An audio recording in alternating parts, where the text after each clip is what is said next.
আসসালামু আলাইকুম, সবাই কেমন আছেন? আজকে দারুণ একটা রেসিপি আপনাদের জন্য নিয়ে আসছি, সবজি বিরিয়ানি। এই বিরিয়ানিটা হলো যারা না খায়, সবজি পছন্দ না করে তারাও পছন্দ করবে। এটা এমন একটা বিরিয়ানি, বিশ্বাস করেন। তাহলে চলেন আমরা শুরু করি।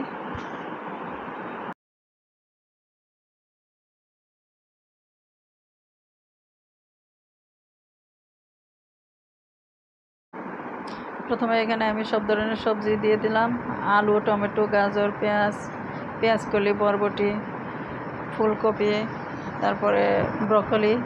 এখন আমি ফ্রাই প্যানে ঘি দিয়ে দিলাম।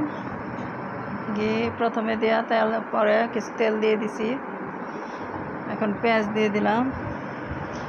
পেঁয়াজটা একটু ভেজে নিব, একটু নরম করে নিব 2-3 মিনিট। এখন আদা রসুনের পেস্ট দিয়ে দিলাম। এটাকে একটু নেড়ে চেড়ে নেব যাতে গন্ধটা চলে যায়।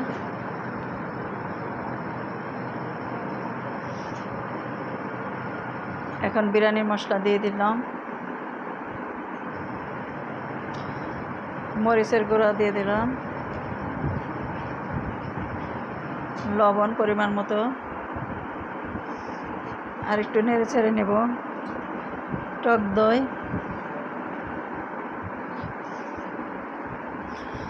আবার একটু নেড়ে ছেড়ে নেব।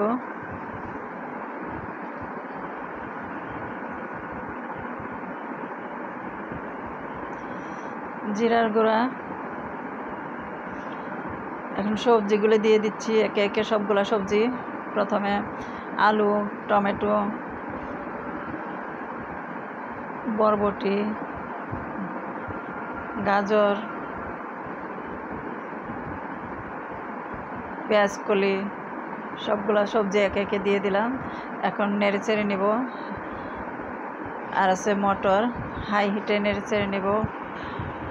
তারপরে কপিগুলো দিয়ে দিলাম একে একে, পরপর সবগুলি দিয়ে দিলাম। Copy, broccoli. এখন হাই হিটে রান্না করে নেব।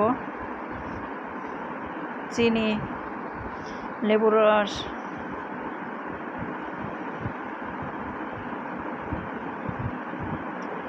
দুই 3 মিনিট রান্না করে নেব।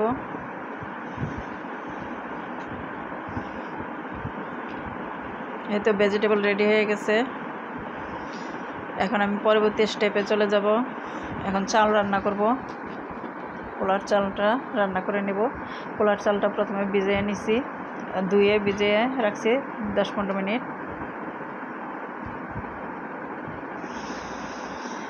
এখন একটা পাতিলে পানি বসাই দিলাম।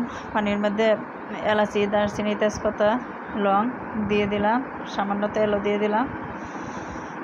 এখন এটা বয়েলে আসবে, পানিটা বয়েলে চলে আসবে।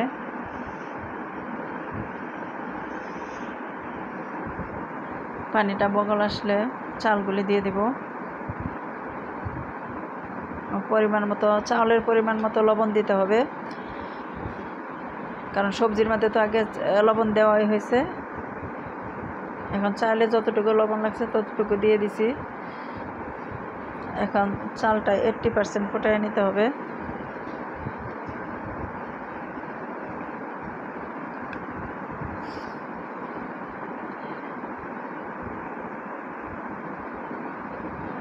সম্পূর্ণ না ফোটানোই ভালো, 80% ফোটাইলে তা পরবর্তীতে আবার সবজি দেওয়ার সাথে সাথে আবার রান্না হবে, তো যার জন্য। এখন পানিগুলো ঝরিয়ে নিছে চাল থেকে। এখন একটা পাতিলে আরেকটা পাতিলে আলাদা করে নিয়ে নিছি। এখন প্রথমে চাউলগুলি দিছি। এখন স্টেপ বাই স্টেপ সবজি দিব, আবার চাল দিব, আবার সবজি দিয়ে চাল উপরে দিয়ে দিব।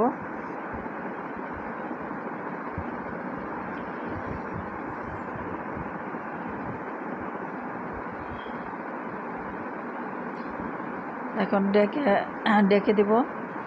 ডেকে 10-15 মিনিট চুলায় বসিয়ে রাখবো, একদম লো হিটে।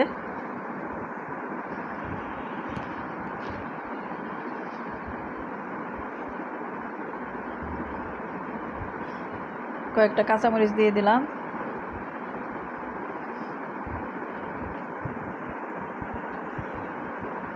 সামান্য কেওড়া জল,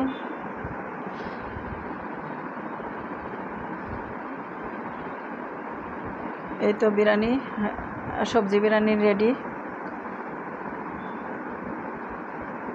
রাজকীয় স্বাদের সবজি বিরিয়ানি এইভাবে রান্না করে দেখবেন, ইনশাল্লাহ দেখবেন যে অনেক মজার একটা বিরিয়ানি হয়েছে।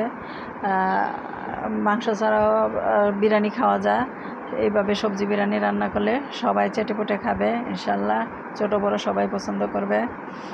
আর রেসিপিটা ভালো লাগলে অবশ্যই একটা লাইক ও শেয়ার দিয়ে পাশে থাকবেন, আর বেল বাটনটা অন করে রাখবেন। আমার নতুন রেসিপি আপলোড হওয়ার সাথে সাথে নোটিফিকেশন পৌঁছে যাবে আপনার কাছে সবার আগে। ইনশাল্লাহ আবার দেখা হবে। আল্লাহ হাফেজ।